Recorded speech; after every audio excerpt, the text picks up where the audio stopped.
आज आर्याभिविनय में द्वितीय प्रकाश का 14वां मंत्र पढ़ा गया। आज के मंत्र में बताया है यस्मात् जिससे परः बड़ा न जाता कोई अब तक हुआ नहीं, जिससे बड़ा कोई अब तक हुआ नहीं, न अस्ति और न कोई बड़ा है उससे, अन्य कोई भी दूसरा, ईश्वर से बड़ा कोई न हुआ न है और न होगा। अब तक नहीं हुआ, आज भी नहीं है तो आगे भी नहीं होगा। ये सामान्य बुद्धि से समझ लेना चाहिए। तो जो सबसे बड़ा है वही ईश्वर है। फिर कहते हैं यह विश्वा भुवनानि आविवेश, जो सब पदार्थों के निवास स्थान असंख्यात लोकों में प्रविष्ट हो रहा है। आविवेश प्रविष्ट है। तो जितने भी ये लोक लोकांतर हैं, ये इनमें बहुत सारे निवास के स्थान हैं। कई बार लोग ये प्रश्न पूछते हैं कि जैसे इस पृथ्वी पर मनुष्य रहते हैं, पशु पक्षी रहते हैं और कीड़े मकोड़े बहुत से प्राणी रहते हैं, क्या ऐसा ही जीवन अन्य लोकों में भी है या केवल एक पृथ्वी पर ही प्राणी रहते हैं? तो ऋषियों के हिसाब से, उनकी दृष्टि से, कि और लोकों में भी रहते हैं, सिर्फ एक पृथ्वी पर नहीं रहते। उनका ये कहना है कि परमेश्वर सर्वज्ञ है और सर्वज्ञ का कोई भी कार्य व्यर्थ नहीं होता, बहुत सोच समझ के काम करता है। आप और हम बहुत थोड़ी थोड़ी बुद्धि रखते हैं, हम भी ऐसे सोच समझ के ही काम करते हैं, व्यर्थ के काम तो हम भी नहीं करते। हाँ, कोई पागल हो, दिमाग ख़राब हो तो अलग बात है, पर जिसका दिमाग ठीक ठाक है, पागल नहीं है, स्वस्थ है, बुद्धि ठीक काम करती है, वो ऐसे बेकार के काम, फालतू के काम नहीं करता। तो हम मनुष्यों में बहुत थोड़ी बुद्धि रखते हैं और कोई फालतू काम नहीं करता है, कोई प्रयोजन से ही करता है। तो ईश्वर तो सर्वज्ञ है, उसमें तो बुद्धि की, ज्ञान की कोई कमी नहीं है, वो फालतू काम क्यों करेगा? तो महर्षि दयानंद जी ने एक तर्क दिया, सत्यार्थ प्रकाश में 8वें समोल्लास में है ये। उन्होंने कहा कि जब ये छोटा सा पृथ्वी लोक असंख्य जीवों से भरा हुआ है, तो इतने जो लोक लोकांतर हैं ब्रह्मांड में, क्या ये प्राणियों से रहित होंगे? क्या वहाँ पर प्राणी नहीं रहते होंगे? अगर वहाँ कोई नहीं रहता तो बनाने का क्या प्रयोजन, क्यों बनाया? तब ये तर्क दिया कि सर्वज्ञ का कोई भी कार्य व्यर्थ नहीं होता, सोच समझ के ही काम करता है। जैसे यहाँ प्रत्यक्ष है कि प्राणी रहते हैं, तो बाकियों का अनुमान कर लो। और बहुत से करोड़ों पृथ्वियाँ ऐसी हैं, करोड़ों ग्रह ऐसे हैं जहाँ पर जीवन है, और वहाँ का राजा भी वही ईश्वर है। वही एक राजा ईश्वर है सारे ब्रह्मांड का, उसी का शासन यहाँ चलता है, उसी का वहाँ चलता है। हाँ, ये बात ठीक है, प्रत्येक लोक में प्राणी नहीं रहते, ये ठीक बात है। किसी ने कहा जी फिर सूर्य में भी रहते हैं क्या? हमने कहा नहीं, सूर्य में तो नहीं रहते, वहाँ तो टेम्परेचर बहुत ज़्यादा है, वहाँ रह नहीं सकते आदमी। तो जहाँ नहीं रह सकते वहाँ नहीं है, जहाँ रह सकते हैं वहाँ हैं। हमारे सौरमंडल में एक ग्रह पृथ्वी पर जीवन है। मंगल, बुध, बृहस्पति, शुक्र, शनि, प्लूटो आदि, इसमें नहीं मिला जीवन ना, सही, कोई बात नहीं, पर एक सौरमंडल में कम से कम एक ग्रह पर जीवन है, ये तो प्रत्यक्ष है। इसके आधार पे अनुमान लगा लो, बाकी भी करोड़ों अरबों सौरमंडल हैं, तो प्रत्येक सौरमंडल में कम से कम एक ग्रह पर जीवन होना चाहिए, ये अनुमान लगा सकते हैं या तर्क लगा सकते हैं, भाई यहाँ है तो वहाँ भी होगा। तो इस प्रकार से समझना चाहिए। ईश्वर ने इतना बड़ा ब्रह्मांड बनाया, ये व्यर्थ नहीं बनाया, वो सभी लोक लोकांतरों में प्रविष्ट हो रहा है। विश्वभुवनानि आविवेश, और वो वहाँ प्रविष्ट है, व्यापक है, विद्यमान है, वो वहाँ भी काम करता है और वहाँ भी देखभाल करता है प्राणियों की, वहाँ भी कर्मफल देता है। जो कानून यहाँ पर है वही सारे ब्रह्मांड में। इस पृथ्वी पर ईश्वर का ये कानून है कि अच्छे काम करोगे तो इनाम मिलेगा और गड़बड़ करोगे तो दंड मिलेगा। यही कानून उसका पूरे ब्रह्मांड में चलता है। किसी भी लोक में चले जाइए, सब जगह यही कानून है। इसलिए हमें ये मानना चाहिए कि ब्रह्मांड में और भी पृथ्वियाँ हैं, ऐसे ही और भी ग्रह हैं जिनमें जीवन है, परंतु वे हमसे दूर बहुत हैं। हम कोई रॉकेट से, कोई साधन से वहाँ तक पहुँच नहीं पाएंगे। जीवित अवस्था में तो नहीं पहुँच पाएंगे। हम मरने के बाद ईश्वर हमको वहाँ ट्रांसफ़र कर दे तो अलग बात है, वो हो सकता है, वो भी ईश्वर ही करेगा, हमारे बस का तो नहीं। तो इस प्रकार से ये समझना चाहिए, पूरे ब्रह्मांड में ईश्वर सब पदार्थों में व्यापक है, इन सब लोक लोकांतरों में प्रविष्ट हो रहा है। फिर कहते हैं सब प्रजापति, वह सब प्रजाओं का पति है, पालक है, रक्षक है, मालिक है, सबकी देखभाल करता है। और प्रजया समरराण, प्रजा के साथ वो रमण कर रहा है। रमण मतलब, रमण शब्द के बहुत से अर्थ होते हैं। ईश्वर जो रमण करता है उसका अर्थ है कि वो हमारे साथ रहता है और हमको देखता है, हमारी देखभाल करता है, सारा हिसाब किताब रखता है, ठीक से कर्मों का फल देता है, वो हमारे साथ ही रह रहा है। तो ईश्वर तो इस तरह से रमण कर रहा है हमारे साथ, और प्रजाएं भी ईश्वर के साथ रमण कर रही हैं और संसार में भी रमण कर रही हैं प्रजाएं। प्रजाएं हम और आप हैं, जीवात्मा लोग। तो जीवात्मा में सबका स्तर, योग्यता, बुद्धि, ज्ञान, संस्कार अलग अलग है, हर एक की रुचि अलग अलग है। तो जिसकी जिसमें रुचि होती है वो उसमें रमण करता है। किसी को संगीत में रुचि है, वो संगीत में रमण करता है। किसी को क्रिकेट में रुचि है, वो क्रिकेट में रमण करता है, उसमें रम जाता है, खो जाता है, डूब जाता है, उसका आनंद लेता है, उसमें इस प्रकार से व्यवहार करता है। तो हर एक की रुचि अपनी अलग अलग है। जिसकी संसार में रुचि है वो संसार में रमण करता है, और ईश्वर तो साथ में होता ही। और जिसकी साहित्य में रुचि है वो साहित्य में रमण करता है। किसी किसी को ईश्वर में रुचि है, वो ईश्वर में रमण करता है, वो ईश्वर के आनंद में मस्त रहता है, ईश्वर का चिंतन करता है, उसको बहुत अच्छा लगता है, शांति मिलती है, आनंद मिलता है, सुख मिलता है, और बहुत सारे गुण प्राप्त होते हैं। तो इस प्रकार से ईश्वर सबको रमण करवा रहा है। जिसको जिसमें रमना हो रमो, तुम्हारी छूट। वैसे गुजराती में भी रमण का मतलब यही होता है, रमो, खेलो, कूदो। गुजराती भाषा में भी ऐसा ही अर्थ है।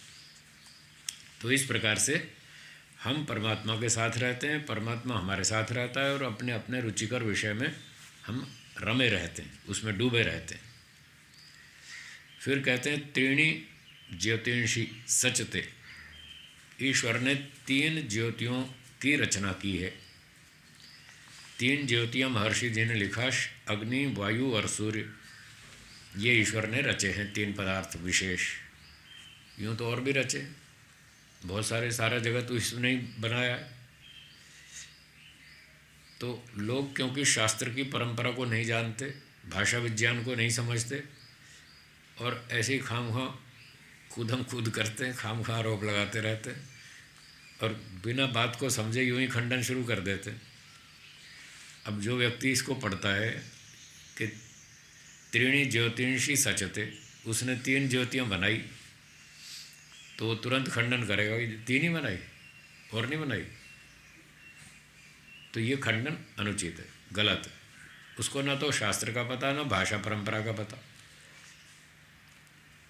उसका आरोप गलत है। कैसे गलत है, एक उदाहरण देता हूँ, फिर आपको समझ में आ जाएगा।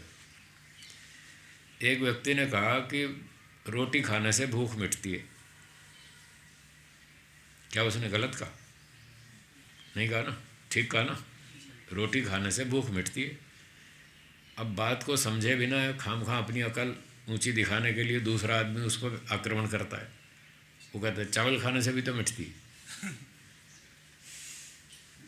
एक ने कहा रोटी खाने से भूख मिटती है, दूसरे ने कहा चावल खाने से भी तो मिटती है। अब ये उसने खंडन किया उसका। ये खंडन मूर्खता का है, ये अनुचित खंडन।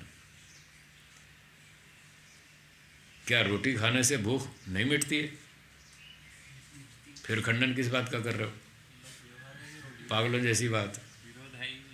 फिर जब वो ये कहे सिर्फ रोटी खाने से भूख मिटती है, तब बोलो हाँ तुम्हारी बात गलत है, चावल से भी मिटती है। जब वो केवल सीमा बांध दे कि केवल रोटी खाने से ही भूख मिटती है, तब तो ठीक है, आप खंडन उचित है आपका। वो गलत बोल रहा है।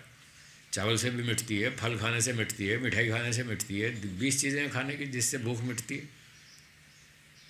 20 आइटम होते हुए उसने 20 में से एक बोला तो गलत थोड़ी बोला। रोटी खाने से भूख मिटती है। अगर वो गलत बोले फिर करो खंडन, जब वो ठीक बोल रहा है फिर आपको क्या मतलब खंडन करने का? तो ऐसी स्थिति में जो लोग खंडन करते हैं वो अपनी मूर्खता का प्रदर्शन करते हैं। उनको पता ही नहीं है कि भाषा विज्ञान क्या होता है। तो ऐसा खंडन नहीं करना चाहिए। देखना चाहिए जो वक्ता ने बोला वो ठीक है या गलत। उसने ये थोड़ी कहा है कि मैं सारे पूरा विधान कर रहा हूँ कि कितनी कितनी चीज़ें खाने से भूख मिटती है। उसने सारा विधान तो किया नहीं, अन्य का निषेध भी नहीं किया। चावल से भूख मिटती है इस बात का उसने निषेध नहीं किया। जब तक वो चावल का निषेध ना करे तब तक आप खंडन नहीं कर सकते कि चावल से भी मिटती है। तो ऐसे ही यहाँ पर कहा कि ईश्वर ने 3 ज्योतियाँ बनाई। अब बताओ क्या बनाई या नहीं बनाई? बनाई तो फिर काहे का झगड़ा? क्यों खामखा फालतू बकवास करते हैं? क्यों फालतू बोलते हैं?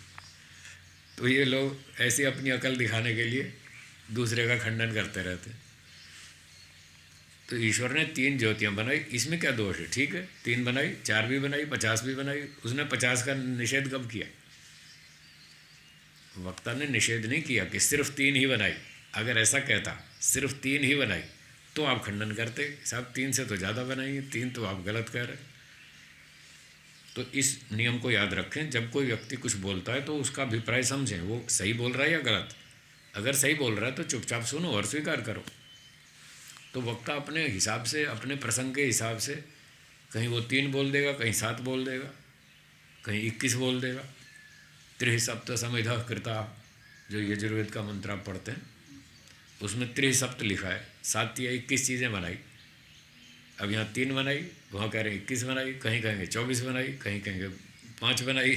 वो तो प्रसंगानुसार बोलता है व्यक्ति, तो उसको उसी हिसाब से समझना चाहिए। वक्ता ने ठीक बोला तो 3 ज्योतियाँ बनाई। तो कोई पूछना चाहे जिज्ञासा भाव से कि जी 3 ही का नाम क्यों लिया, बहुत सारी बनाई थी। तो इसका उत्तर महर्षि जी ने लिखा है कि ये मुख्य पदार्थ हैं। सब जगत के व्यवहार और पदार्थ विद्या की उत्पत्ति के लिए इन तीनों को मुख्य समझना, ये कारण है। और भी चीज़ें हैं वो भी काम की हैं, बेकार कोई भी नहीं। कार में बहुत सारे पुर्जे होते हैं, फालतू पुर्जा एक भी नहीं होता। हर एक पुर्जे का कोई ना कोई काम होता है, तो फालतू तो कुछ नहीं है। फिर भी हम मोटी मोटी बात कहते हैं भाई इसमें एक तो ब्रेक सबसे इम्पोर्टेंट है ना। ब्रेक के बिना तो ठोक जाएगी। तो कार में सबसे पहले तो ब्रेक सही होनी चाहिए, फिर उसका स्टीयरिंग ठीक होना चाहिए। तो मुख्य चीज़ एक स्टीयरिंग है, एक ब्रेक है। एक बस में क्या लिखा था शेर, बच्चों की ज़िंदगी बिस्किट और केक पर, और ड्राइवर की ज़िंदगी हैंडल और ब्रेक पर। ऐसी तुकबंदी लिखी थी। तो उसने 2 चीज़ें मुख्य बताई, एक हैंडल और एक ब्रेक। वो मुख्य है ताकि कार को इधर उधर ठीक जगह से घुमाया जा सके। इसका अर्थ ये नहीं है कि गियर की कोई ज़रूरत नहीं, एक्सीलेटर का कोई काम ही नहीं है। इसका अर्थ ये नहीं है, जो मुख्य है उसका नाम ले दिया जाता है। तो 3 चीज़ें मुख्य हैं इसलिए 3 का नाम लिया। बाकी और भी चीज़ें, सबका अपना अपना काम है। ईश्वर ने व्यर्थ की चीज़ एक भी नहीं बनाई। जब एक इंजीनियर फालतू चीज़ नहीं लगाता कार में, तो ईश्वर तो बहुत बड़ा इंजीनियर है, वो फालतू चीज़ क्यों बनाएगा? नहीं बनाएगा। तो मुख्यता से 3 संख्या बता दी। और फिर अंत में कहा स षोडशी वह षोडशी है, 16 कलाओं को उत्पन्न करने वाला है। ईश्वर भी षोडशी है और जीवात्मा भी षोडशी है, दोनों की चर्चा आती है षोडशी में। आपने सुना होगा कि श्री कृष्ण जी महाराज 16 कला संपन्न थे, सुना है ना? ये षोडशी तो है 16 कला, षोडशी का मतलब 16। तो जब ये कहा जाए कि फलाना व्यक्ति षोडशी है, 16 कला संपूर्ण है, तो इसका अर्थ होगा कि वो इन 16 पदार्थों का लाभ लेना जानता है, एक्सपर्ट है, और वो इन 16 चीज़ों का लाभ उठाता है। वो षोडशी है, 16 कला संपन्न। और जब ईश्वर को षोडशी बताएंगे तो इसका अर्थ होगा कि ईश्वर 16 कलाओं का उत्पादक है, वो ये 16 कलाओं का निर्माण करता है, 16 पदार्थों का। तो ये 16 कलाएँ लिखी हैं प्रश्नोपनिषद के 6ठे प्रश्न में, उसके आधार पर महर्षि जी ने यहाँ भाष्य में लिखी हैं। तो 16 कलाएँ देखिए आगे कौन सी हैं। एक है ईक्षण, विचार करना। हम विचार करते हैं ये काम करूं या नहीं करूं, अच्छा है या बुरा है, हानि होगी या लाभ होगा, क्या होगा, खूब विचार करके फिर हम काम करते हैं। तो ईश्वर ने ये ईक्षण, विचार बनाया कि सब लोग विचार करें, सोच विचार के काम करें। फिर प्राण, ये सांस ले रहे हैं हम, वो बनाया ईश्वर ने। श्रद्धा, आस्था, विश्वास, ये सब चीज़ें ईश्वर ने बनाई। यजुर्वेद में लिखा है श्रद्धाम सत्य प्रजापति, सत्य में परमात्मा ने श्रद्धा बनाई, और अश्रद्धाम अनृते अदधात, और झूठ में अश्रद्धा बनाई। ये ईश्वर की व्यवस्था है, इसको आप भी नहीं बदल सकते, मैं भी नहीं बदल सकता, कोई चेंज नहीं कर सकता। ईश्वर ने ऐसे बढ़िया नियम बना रखे हैं, जब भी आपको पता चलेगा ये व्यक्ति बहुत बढ़िया सत्य बोलता है, कभी झूठ नहीं बोलता, तो आपकी उस पर श्रद्धा हो जाएगी ये सुन करके। और ये पता चल जाए कि ये कभी कभी झूठ भी बोलता है, इसका कोई भरोसा नहीं, तो आपकी अश्रद्धा हो जाएगी, श्रद्धा टूट जाएगी। तो ये श्रद्धा भी ईश्वर ने बनाई। आकाश, ये परमाणु वाला आकाश जो तन्मात्राओं से बना है, वो ईश्वर ने बनाया। वायु, वो भी ईश्वर ने बनाई। अग्नि, जल, पृथ्वी, ये सब पंचमहाभूत ईश्वर ने बनाए। इंद्रियां, शरीर में जो हमारे आँख नाक कान इंद्रियां हैं, ये ईश्वर ने बनाई। मन, वो भी ईश्वर ने। अन्न, ये खाने पीने का जो पदार्थ हैं, गेहूँ, चना, ज्वार, बाजरी इत्यादि, चावल, ये भी ईश्वर ने बनाए। और वीर्य, पराक्रम, बड़े बड़े काम करने का जो सामर्थ्य है, उसको पराक्रम कहते हैं। महाराणा प्रताप बड़े पराक्रमी राजा थे, बड़े बड़े काम करते थे, बहुत बलवान थे, उत्साही थे, कॉन्फिडेंस वाले थे, आत्मविश्वासी थे। ऐसे व्यक्ति को पराक्रमी कहते हैं। तो ये चीज़ भी ईश्वर ने बनाई। और तप, धर्म का अनुष्ठान करना, तपस्या करना, मान अपमान को सहन करना, हानि लाभ को सहन करना, सुख दुख को स्वीकार करना, परेशान नहीं होना, ये तपस्या है। इसका विधान भी ईश्वर ने किया, लोगों को सामर्थ्य दिया, शक्ति दी कि तुम अपने धर्म का पालन करो। धर्म का मतलब कर्तव्य, अपने कर्तव्य का पालन करो। उसमें बाधा तो आएगी, परेशानी आएगी, कष्ट आएंगे, पर घबराना नहीं, हिम्मत से लगे रहो, एक दिन आपको सफलता निश्चित रूप से मिलेगी। तो ये सब चीज़ें ऐसी उत्साह वाली, तपस्या की जो शक्ति है, सहन शक्ति, ये सब ईश्वर ने बनाई। और मंत्र, ये वेदों के मंत्र, 4 वेदों की विद्या, ये ईश्वर ने बनाई। कर्म का विधान किया कि सत्य बोलो, झूठ मत बोलो, यज्ञ करो, सिगरेट मत पियो, शाकाहारी भोजन खाओ, अंडे मांस मत खाओ, ये कर्मों का विधान ईश्वर ने किया। और लोक, ये सारे लोकांतर, जहाँ पर मनुष्य लोग रहते हैं, प्राणी रहते हैं, और भी जो इनके सहयोगी हैं। मान लो हमारे सौरमंडल में पृथ्वी पर तो प्राणी रहते हैं, और मंगल, बुध, गुरु, शुक्र पे नहीं रहते, तो वो हमारे लिए कहीं ना कहीं प्रत्यक्ष परोक्ष रूप से सहयोगी हैं। कुछ हमें उनसे भी संतुलन में लाभ होता होगा, क्या होता होगा, वो खगोल शास्त्र वालों से पूछ लेना, वो उनका सब्जेक्ट है, वो बता देंगे इन ग्रहों से हमें क्या फ़ायदा होता है, चाहे हम समझ पाएँ या ना समझ पाएँ। ये तो कॉमन सेंस की बात है, ईश्वर ने बनाया तो कोई ना कोई तो प्रयोजन होगा ही, व्यर्थ में तो नहीं बनाया। तो इस प्रकार से सारे लोकांतर ईश्वर ने बनाए। और लोकों के नाम, ये सूर्य है, ये पृथ्वी है, ये जो लोकांतर है, इनके नाम ये नक्षत्र है, ये ग्रह है, ये उपग्रह है।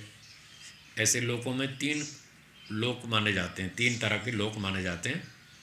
एक होते हैं नक्षत्र, दूसरे होते हैं ग्रह और तीसरे होते हैं उपग्रह। जो खगोल शास्त्र है इसको वेदों में ज्योतिष शास्त्र बोलते हैं। ज्योतियों का शास्त्र, जो सूर्य आदि चमकने वाले पदार्थ हैं, इनकी व्याख्या करने का जो शास्त्र है उसको ज्योतिष शास्त्र कहते हैं। आजकल जो वो हस्तरेखा भविष्यफल ज्योतिष चलता है वो झूठ है, उसकी बात नहीं कर रहा मैं। ये खगोल शास्त्र, आकाशीय पिंडों का जो विज्ञान है, इसको अंग्रेजी में लोग एस्ट्रोनॉमी कहते हैं। एस्ट्रोनॉमी, खगोल शास्त्र वो अलग चीज़, वो तो पूरा मैथ्स पर आधारित है, गणित पर, ये ठीक है। और जो हस्तरेखा भविष्यफल ये सब झूठ है। तो जो खगोल शास्त्री हैं वो बता सकते हैं कि किस वस्तु से हमें क्या क्या फ़ायदा है क्या नहीं। तो इतने सारे परमात्मा ने ये पिंड बनाए, तो इन पिंडों में 3 तरह के पिंड हैं। एक है नक्षत्र, जो स्वयं प्रकाश फेंकते हैं, जैसे हमारा सूर्य है, ये स्वयं अपना प्रकाश फेंकता है, इसको बोलते हैं नक्षत्र। तो ऐसे अरबों खरबों स्टार्स हैं, तारे हैं। तारा कहिए, स्टार कहिए, नक्षत्र कहिए, सूर्य कहिए, एक ही बात। तो एक तो हुए नक्षत्र, इसकी परिभाषा है जो अपना स्वयं प्रकाश फेंकता है। दूसरा लोक है ग्रह, जो नक्षत्र के चारों ओर चक्कर काटता है, उसको ग्रह कहते हैं, प्लैनेट। वो स्टार, ये प्लैनेट। जैसे हमारी पृथ्वी है, इस सूर्य का चक्कर लगाती है चारों तरफ, ऐसे ही मंगल है, बुध है, बृहस्पति है, शनि ग्रह है, ये सारे ग्रह कहलाते हैं जो नक्षत्र के चारों ओर चक्कर काटते हैं। और तीसरे होते हैं उपग्रह, जो ग्रह के चारों ओर चक्कर काटते हैं, जैसे चंद्रमा है। तो चंद्रमा हमारी पृथ्वी के चक्कर लगाता है, इसको उपग्रह कहेंगे। और हमारी पृथ्वी सूर्य का चक्कर लगाती है, इसको ग्रह कहेंगे। सूर्य अपना प्रकाश स्वयं फेंकता है, उसको नक्षत्र कहेंगे। तो ये सारे लोकांतर हैं। तो परमात्मा ने इनके नाम रखे, ये नक्षत्र है, ये ग्रह है, ये उपग्रह है, और कुछ के नाम बता भी दिए वेद में, ये सूर्य है, ये पृथ्वी है, इस प्रकार से। तो इस प्रकार की ये 16 कलाएं ईश्वर ने बनाई। इन सब 16 कलाओं को हमारे लिए बनाकर हमारे हवाले कर दिया। लो भाई, आप इनका लाभ उठाओ, अपना खाना पीना, व्यायाम करना, जीवन चलाना, रक्षा करना, अच्छे काम करना, इनकी सहायता से अपने सांसारिक कार्यों की सिद्धि भी करना, और इनकी सहायता से मोक्ष प्राप्त भी कर लेना। तो ये 16 पदार्थ ईश्वर ने बना कर दिए। इस कारण से 16 कलाओं का उत्पादक है, इस अर्थ में उसको षोडशी कहते। तो ईश्वर षोडशी है, उससे लाभ उठाइए, उसकी आज्ञा पालन करें। अंत में कहा कि उसी की भक्ति करें और किसी की नहीं। जो अन्य की भक्ति उपासना करता है वो सदा दुखी रहता है। तो ईश्वर मालिक है, उसके कानून का पालन करेंगे तो सुख मिलेगा, नहीं तो फिर दुख भोगना ही।